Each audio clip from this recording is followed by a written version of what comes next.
think about my own grandchildren and stuff like this and how easy it is to fall prey and to trust these strangers that you're communicating with because they know exactly what to say. They know what to post and to tell you, to hook you to continue communicating with them. And I'll go back and tell parents, be involved in your child's life. Know what they are doing. Know who they're communicating with. And if you feel like it's invading their privacy, you're their parent. But for those of you who have that great relationship and you want to respect their privacy, you build that camaraderie with them, that friendship with them, and say, look, I am your parent. I love you and I'm here to guide you in rules, but I also need to take care of you. We're excited for all of our listeners today to get superintendent insights. That's why we call this the Superintendent Spotlight, where we address real parent concerns nationwide. Now, I know parents, you're probably thinking, my family's unique. My kids are different. I get that. You're right. But remember, they all get this one device eventually they're begging for, and it's either an iPhone or an Android or maybe an iPad or anything else. Every kid becomes essentially online or addicted to these same apps, these same phones, these same devices. And so today we're going to answer many parent concerns and questions that parents in 50 states have asked us as we reach millions of people a year to keep students safe on social media so they can be successful in school and outside of school and someday shine online when they're ready to get a job, career, internship, and more. We're excited to do that. Superintendent, it is so great to have you here today. Hello, I'm Stephen McCanless. I'm superintendent of the Cleveland Independent School District. We are just north of Houston here in Texas. We have an enrollment of 12,500, and that is spread over our 12 campuses. We're so pumped to have a great superintendent here to walk us through this. Now, superintendent, I want to ask you a question that we get from a lot of parents, and it's about screen time. What are your tips that parents can do to better manage screen time at home? I often ask, what did we do before we had screens? And screens are so vital for our students in their learning today. But some students, and yes, parents, your children, they can get too much screen time. It's important for you to talk with your children, talk with the students about the importance of screen time and how best to use it and utilize it. And most importantly, what is it they're doing during their screen time to make sure they're maximizing the use of that effectively? Yeah, so well said. Another question we get, superintendent, is around age-specific access. Do you have any recommendations for parents on phone or social media access for students in perhaps elementary school, middle school, or high school? I am absolutely amazed when I visit campuses and find out that some kindergarten students have a cell phone that their parents have provided to them. And I understand in today's world all about safety, parents want to know that they can communicate with their child no matter what age. But the screen time, the use of that device, and what you are doing, again, make sure you're using it effectively. And parents, be involved in your child's life. Know what they are looking at, know what they are researching, know what they are accessing. I don't care if they're a first grader or a 12th grader. It is okay for you as the parent to be involved and ask them, because after all, they're our children. I have my own children. We love them and we want to keep them safe. Technology is great, but it can also introduce a lot of harms into our lives. Yeah, superintendent, I love your approach. I think that's so good. You really hinted at having a rich dialogue with kids, which we recommend at Smart Social is the #1 safety app in the world. That dialogue, nothing else is going to help your kid as much as that. I love that. Now, for all of our listeners here, parents ask us all over the country, what makes these apps so addictive? It's a really good question, and I think it's good to go back to the basics. So let's hear from real students as they explain why they can't stop scrolling. I think the most addictive part about social media is the constant new content that you see. You're always being introduced to new content, especially on apps like TikTok. I think the short videos, when they end so quick, you start to lose your ability to have a longer attention span. I've caught myself finding long TikTok videos and I can't stand watching the whole thing. This generation really adapted to the fact that we don't have a large attention span. We really only concentrate for 30 seconds. So getting information that quickly, I think, enables us to just want to keep watching more. You don't even even need to care about what they're presenting to you, but just the fact that you can sit there and watch it and you're oddly enjoying it. Social media is pretty addictive. People said it's like a drug. So it is addictive because you can't stop watching it. Your mind just plays on loop and it enjoys the fulfillment of everything firing in your brain to just keep watching. And let's reiterate for all of our listeners what they just said. The students' perspective. These are really mature young women. They realize they can't stop scrolling. They said they have constant new content, short videos. They're trained to have a shorter attention span. Your mind is telling you not to stop watching. It's addictive and so on. Now, the next parent question that we get a lot is social media positive or negative for my child? Superintendent, before we get back to you, we've got one more video. Let's hear from a real student why they think video apps are so addictive. Part of what makes social media so addictive is how the algorithms are based on using content to judge whether or not someone's worthy and using people's short attention spans to evaluate them as pieces of code, which also means that social media doesn't really care about your opinion, but really what keeps you on that platform longer, whether that's from likes, comments of engagement, sharing it to other people, or even just watching it through. The algorithm judges you as a piece of data and whether or not someone should be praised for being controversial or thrown away for not being exciting enough, even if they're pouring their heart and soul into the content. It is a heartless beast. When I spend too much time on social media, that can look like being happy because something really cool happened in my friend's life. They went hiking. A friend I saw snow for the first time a couple of days ago, and it can make me feel very happy and energized. But other times, it can just be really draining. It can be really negative. It depends who I'm following. It depends what's being posted. Superintendent, I want your insight. We've really dove into two really interesting questions from parents, and we saw insights. What are your thoughts on this, and what would you tell parents and our listeners about why it's so important to have that rich dialogue with the kids about how addictive these devices are? As I listened to them, it took me back to,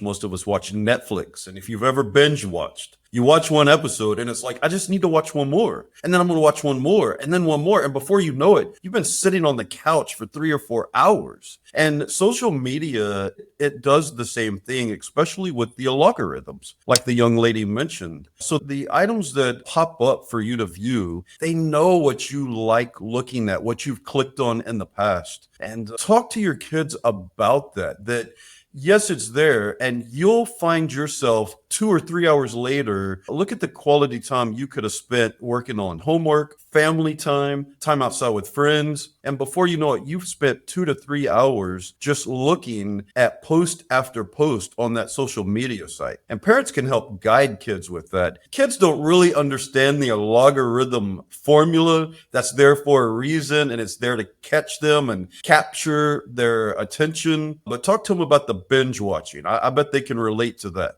Yeah, so true. I call it zombie mode, Superintendent, and here's why. And all the parents listening right now, if your kid has YouTube or Netflix, there is a way to go into the back end of Netflix and turn off autoplay next episode. And there's also another hack that we do that we teach in February at Smart Social on our weekly live events. We teach how to turn off the preview audio and video. You know, Superintendent, how you go through it on your TV and it plays, and they're trained to get you addicted to the trailer to want to press play. You can also do that on YouTube, parents. You can go into the settings on YouTube and say, do not autoplay the next video. There's a few different little features. There's also a timer feature. And what I call that is turning off zombie mode. Zombie mode, Superintendent, is where we sit on the couch and we don't have to get up. It just plays the next thing. We don't even have to touch the button. So I love what you're saying, and I agree with it. For all of our viewers right now, I want to give a big shout out to our incredible educators that are using our program, our life-saving program nationwide. Remember, this is how we want principals to feel. This principal says we had over 50 social media incidents per year last year, Josh, before we started implementing your live events. Now we're down to 5 incidents, and I have more time to be a school principal again.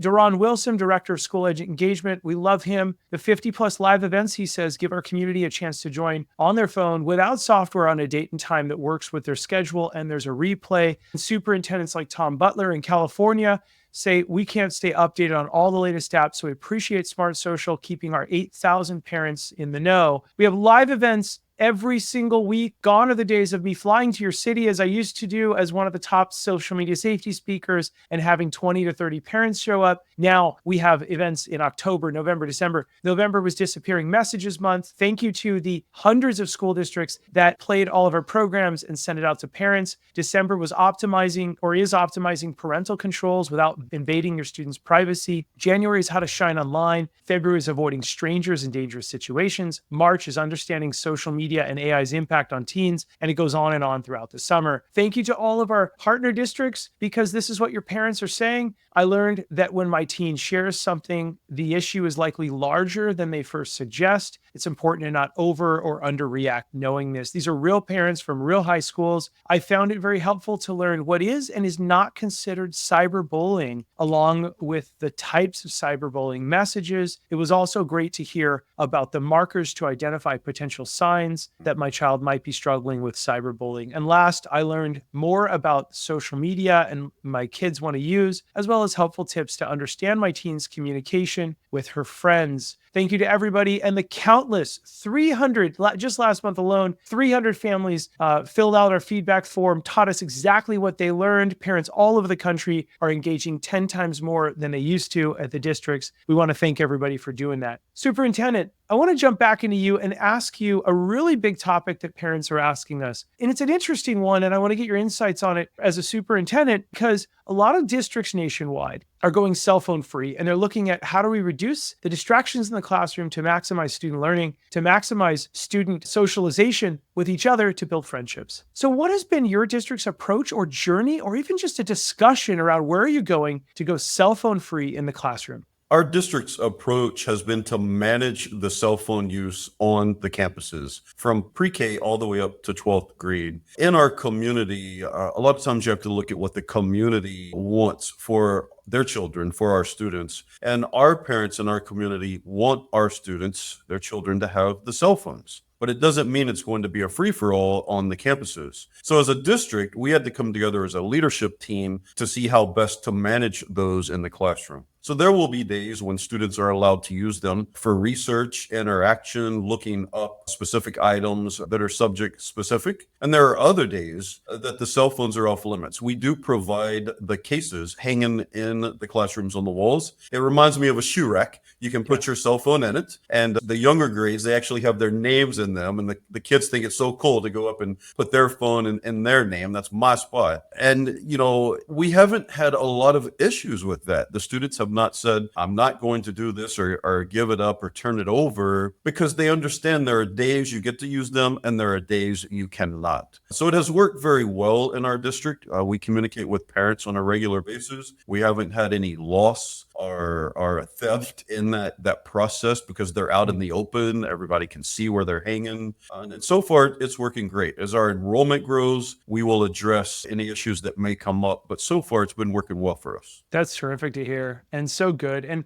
I like how you're creating responsible behaviors with kids at a very young age. Superintendent, I've got one final question that people are asking us a lot. The topic is avoiding strangers and dangerous situations online. So important. What is your advice to parents and students to avoid talking to strangers and avoiding dangerous situations online? I think about my own grandchildren and stuff like this and how easy it is to fall prey and to trust these strangers that you're communicating with, because they know exactly what to say. They know what to post and to tell you, to hook you to continue communicating with them. And I'll go back and tell parents, be involved in your child's life. Know what they are doing. Know who they're communicating with. And if you feel like it's invading their privacy, you're their parent. But for those of you who have that great relationship and you want to respect their privacy, you build that camaraderie with them, that friendship with them, and say, look, I am your parent. You know, I love you and I'm here to guide you in rules, but I also need to take care of you. And just share with me who you've been talking to online. What's the communication like?